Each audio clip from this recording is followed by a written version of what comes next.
Pause, rethink, and rewind the next time before you remind.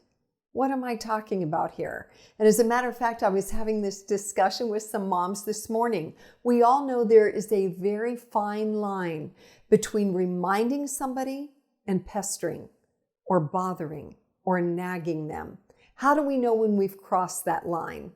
I've recently read an article by Dr. Cameron Caswell, who's a developmental psychologist, and I'll give you a link for that article. Here are some of her tips and some of my own, okay? First of all, think about the frequency. Dr. Caswell says, if you are restating something more than once or twice, you are no longer reminding, you are nagging. And so in those initial restatements or reminders, you're going to include the overall objective, any expectations, and even restate the consequences. Then after 1 or 2 times, you are done. She also goes on to say that if you keep nagging, the underlying assumption is you think the other person is unwilling or unable to fulfill their obligation. So be careful.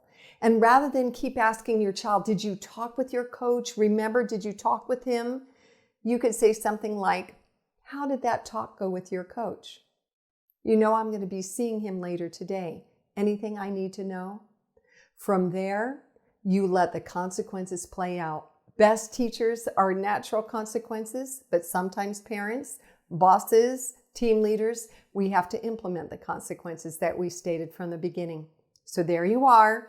Rethink before you remind. And those are my 2 cents in these 2 minutes.